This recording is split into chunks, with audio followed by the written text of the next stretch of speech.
YouTube, how's it freaking going? Welcome back to another video. Hope you guys are doing well. I forgot to mention yesterday because yesterday was April 1st, which means, guys, we are 1/4 of the way into 2024. 3 months down, 9 more months to go. Are you guys doing what you need to do, guys? Because remember, time goes by fast. I find it pretty crazy that it's already been 3 months into this year. It would go by quick, right? And you got to ask yourself, am I using that time the right way? And only you truly know what that means, right?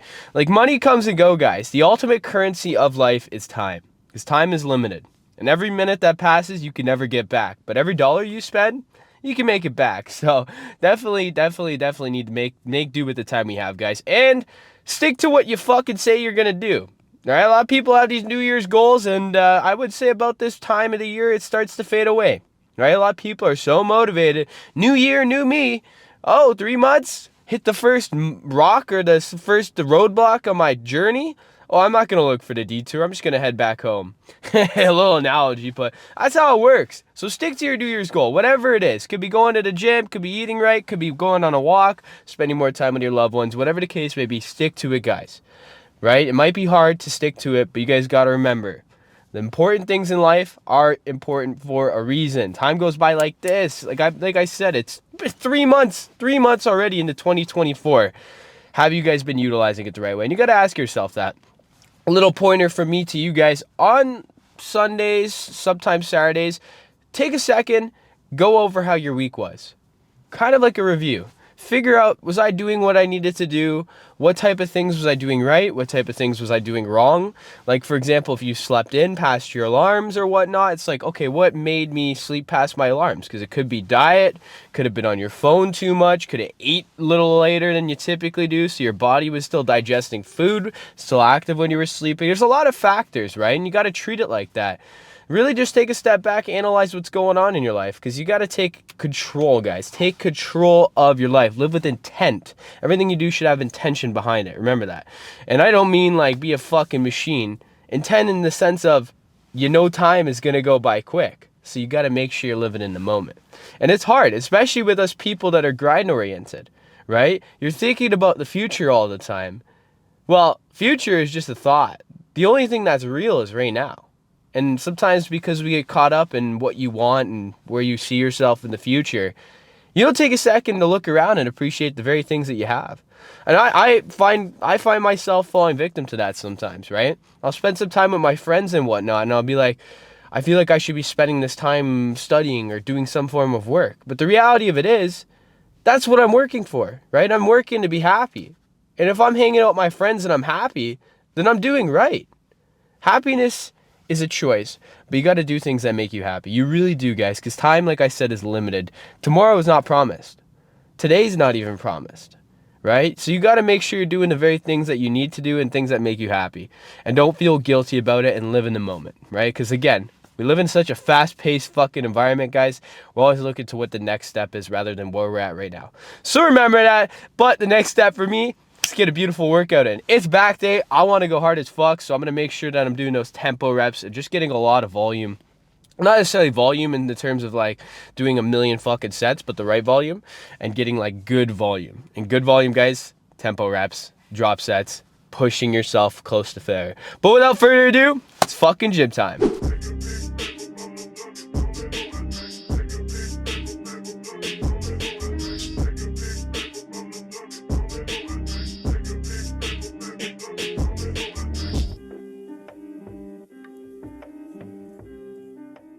I was touching about the podcast I listened to of late of Dr. Mike Israetel on Modern Wisdom. And again, if you guys haven't watched that, definitely watch it. There's two episodes that he has with Dr. Mike Israetel, both of which are amazing. But the most recent one was so freaking informative. I'm not going to lie to you guys. Definitely a lot of things I've learned from that I'm going to be implementing.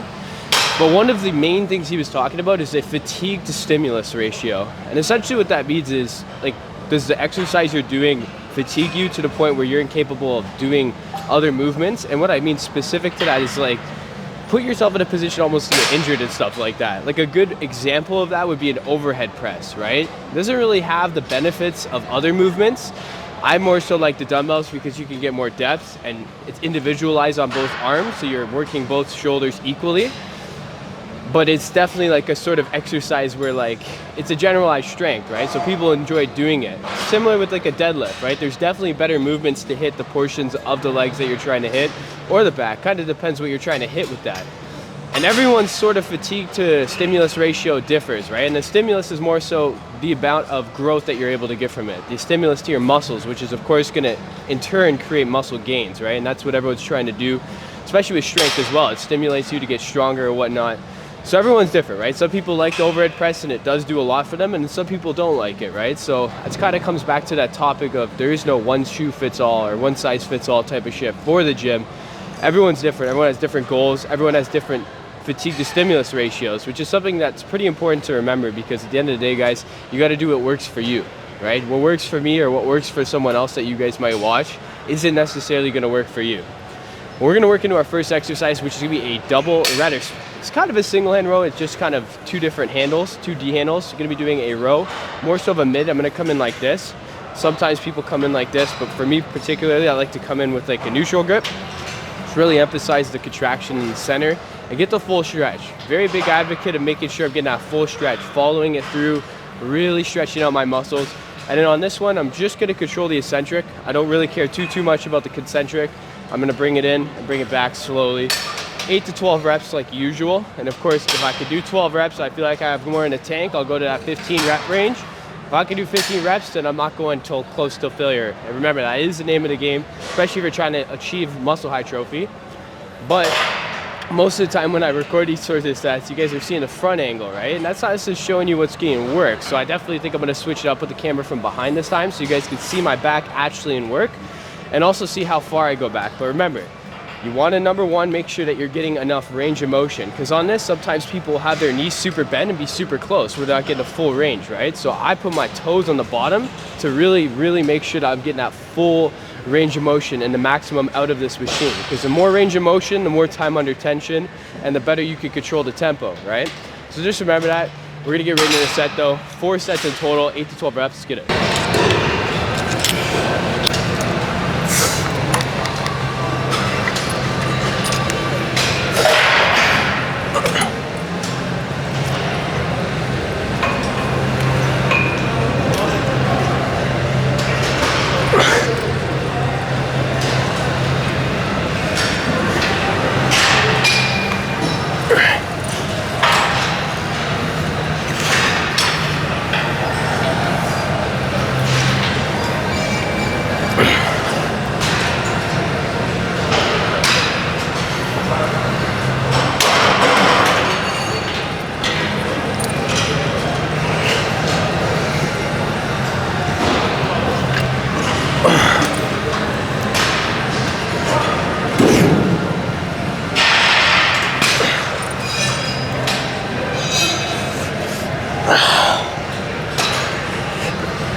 You know, the unfortunate reality of doing lat pull downs and also the rows is sometimes I get to a certain point of fatigue where it's not my back that's fatiguing.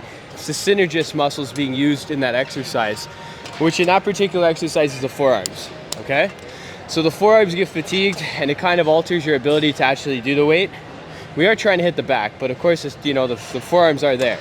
So this is synergist muscle in that particular movement.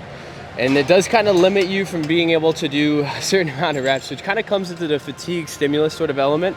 If your forearms are getting too fatigued from a certain exercise rather than you're getting the stimulus to your back, and just not just your forearms, but any real synergist muscle, then number one, you need to rest a little bit longer, because that is an indicator, right? If my synergist muscles aren't fully recovered, then I'm gonna go into that set and they're gonna kind of mitigate the amount of reps that I'm gonna be able to do in the most effectiveness out of the set. So you gotta remember that.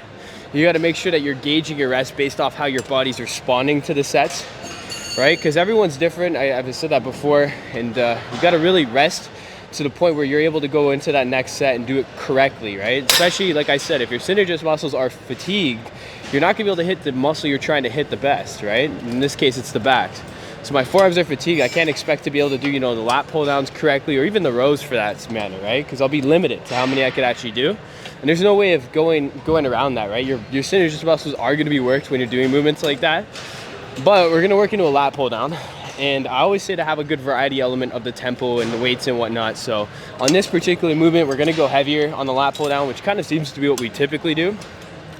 Part of it's because I wanna get better with the pull-ups. And if I was to choose between pull-ups and lat pull downs to go more slow with the tempo, I definitely think I'd rather do the pull-ups. It is much more challenging as well, but it's definitely more optimal in my opinion. And all around, I'm a pull-up guy. If I had to choose between a pull-up and a lat pull down, I would choose pull-ups because I think it's way more impressive for you to use your body weight. And some people say, will respond to that by saying, how do you progressive overload that? Well, obviously there's the reps, there's the rest in between, but also you can get weighted belts, right? And weighted belts are great way to get better at pull-ups, because if you can lift more than what your body weight is, you're just gonna get better at lifting your own body weight, right? And then of course, on the other side, if you're fatiguing too soon and you wanna get more reps in, you use a band. So just remember that. But again, I'm gonna get a shot of my back because I just feel like it's more optimal for you guys to actually see the muscles being worked. So we're gonna be doing 8 reps of this for 5 sets. So we go a little bit more volume in terms of the sets, but a little less in terms of the reps. And again, the tempo is just gonna be a little quicker because I'm just going for a little bit heavier weight, but I really do wanna emphasize that full stretch, right? Full stretch and bringing it just below my chin is my aim. And of course, do a little bit of a pull down. You wanna arc a bit, right? Some people just pull down like this. Find when I lean back into it a bit, I'm really emphasizing the contraction of my lats. So just remember that. You're gonna see it when I actually do the set. So let's get this.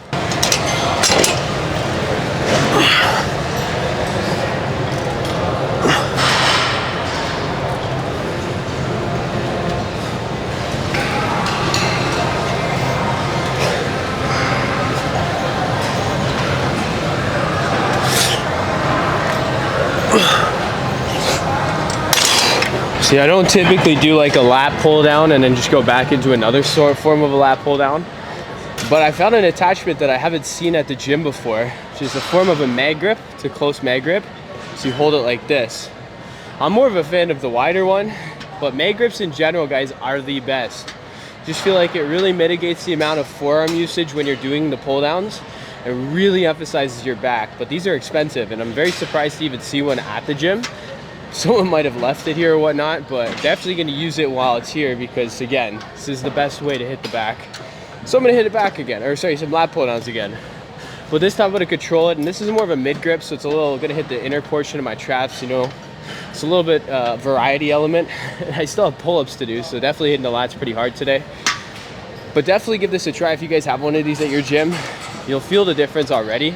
It's similar, I think I've shown it before, where with the lat pull down, you hold it like this, but if you try to get 2 D handles and you hold it like this, it's kind of similar to that, but this is the ultimate, right? Because this is kind of trying to, when you do that, you're trying to mimic the mag grip, right? And mag grips are like $200, so they're pretty expensive, and unfortunately the gym doesn't have them, but more of the bougie up-class gyms typically have them. But we're gonna work right into this. Gonna be doing anywhere from 8 to 12. The first set I did 8 controlled, and I think I did an additional 2, which are a little quicker. But you'll notice, right? Because again, the tempo is great, but the tempo is gonna fade the more you fatigue. And if I'm able to do these reps still with a little less tempo, I'm still gonna do them because I do want to get close to that point of failure, right? Because that is the name of the game. For this particular movement, we're gonna see the front because I do want to show you guys how I bring this down, because it is important where you're bringing it down, right? Because some people, like I said, just kind of bring it down like without any sort of thought, but the closer you bring it to your body, the more emphasis you get on your lats, because you'll see the little arc there. I get that bit more range of motion to get more down on my lats, right? Where versus me just coming like this, I'm using other muscles, right? Sometimes you could even use your biceps if you do that, you know what I mean? So you got to really make sure that you are, number one, thinking about the muscle you're trying to hit, because like I said before, working out is majority mind. It's all mind, right? You got to think of the muscles you're working, you got to think of the tempo you're doing, you got to think of how you're, you know, progressing through the set, of whether or not you could fatigue or not. It's the best way to go about it, right? And so this portion of this particular exercise, I really do want to focus on whether or not my lats are being worked and my back in general, right? If I start to feel it in other muscles, then obviously I'm doing something incorrect. So just got to think about it, but I'm gonna hook this up, get right in this set. I'm also hoping that I can get this for a row, because using this for a row is fucking awesome as well.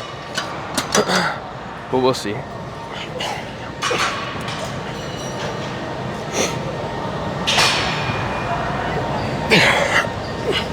Sure getting that full stretch.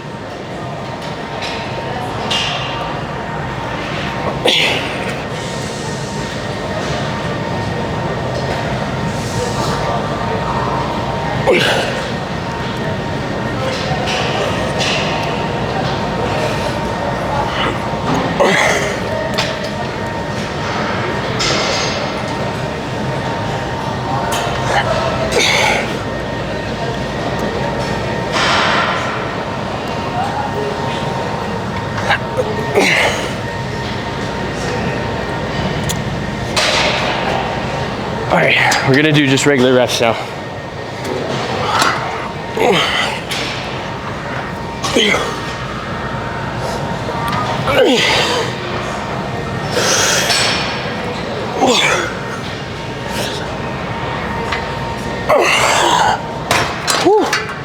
Wow.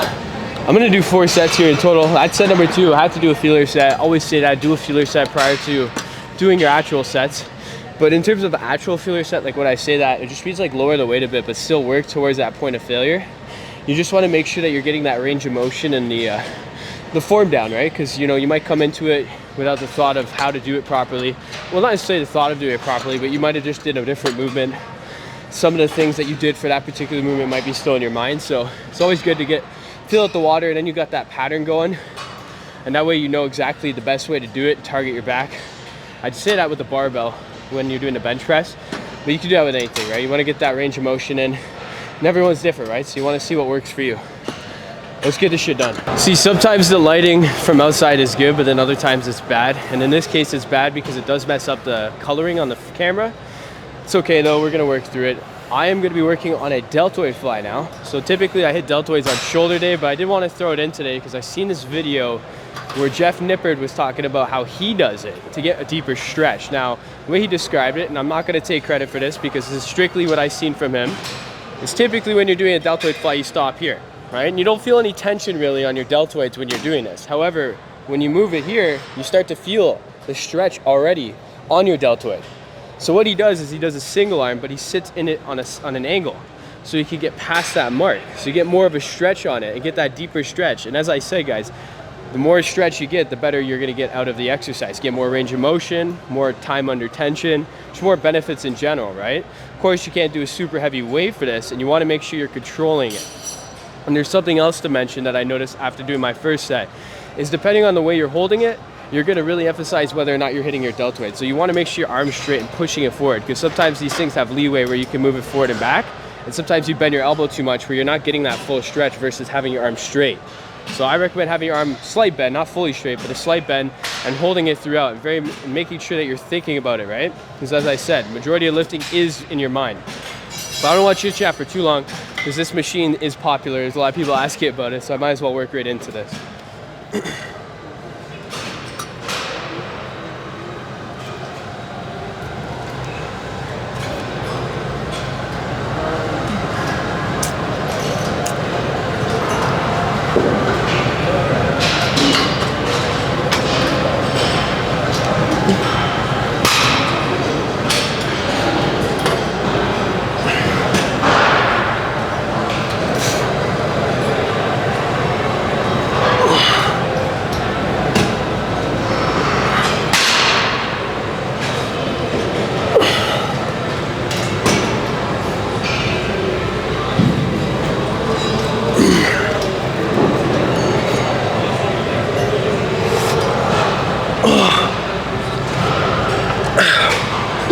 One more. Oh, you did 2 more.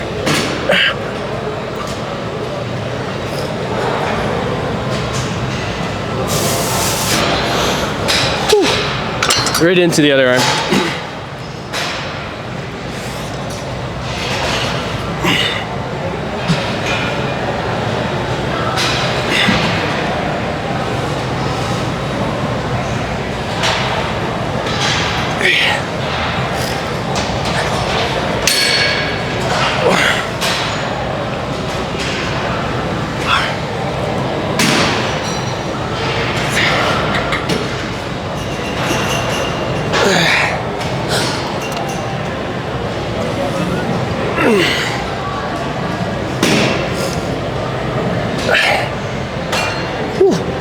3 more.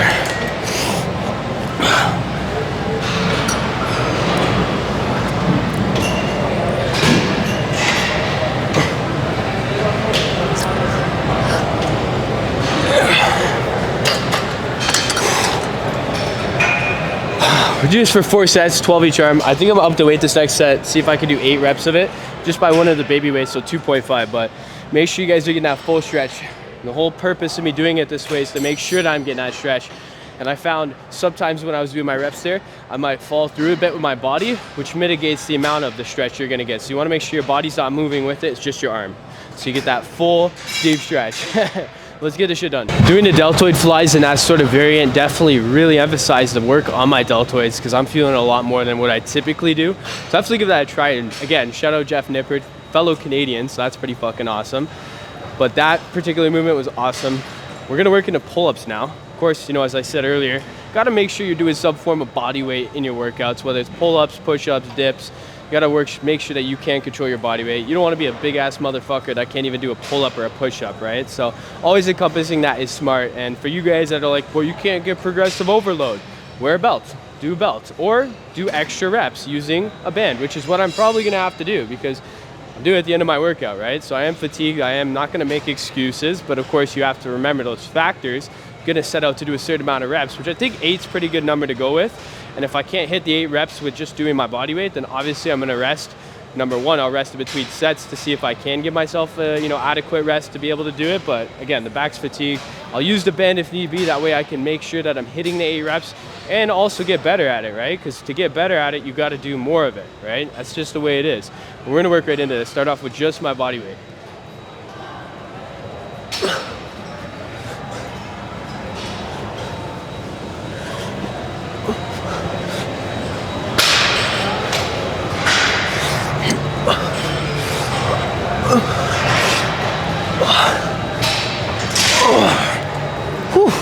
Actually did 10, so I think I stick with the 10 rep range.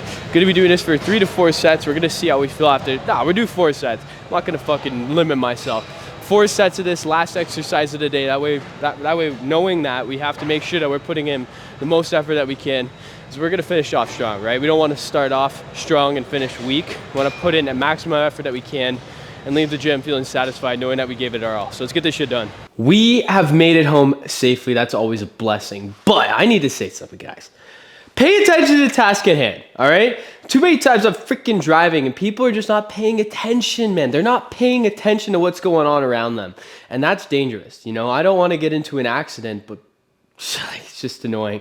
In any case, though, you guys should always pay attention to what you're doing. And, you know, whoever watches this video, just pay attention. It's a pretty simple concept, man. Just keep your eyes on the road, keep your head in the game, and stay focused on whatever the fuck you guys are doing. Because at the end of the day, man, you guys start to get distracted. That's when bad shit happens. So remember that. But if you guys enjoyed the video, make sure you guys smash that like button. Hit the sub button, guys. We're on route to hit 1,000 subscribers by mid-April, so April 15th. We're pushing hard for it. We didn't hit it April 1st, which was what we were aiming for initially. However, it ain't about the process, or sorry, it ain't about the goal, the outcome. It's about the process towards it that matters, guys. Remember that. And this is a good example of it. Hit the post notification bell so you guys never miss a video. Drop a comment down below what you guys are doing this year, because we are 1/4 of the way through, guys, and we need to make sure we're making it fucking count, because time is the most valuable resource of all. Have a blessed day, guys. Get done what you need to get done and find your impetus. Goodbye.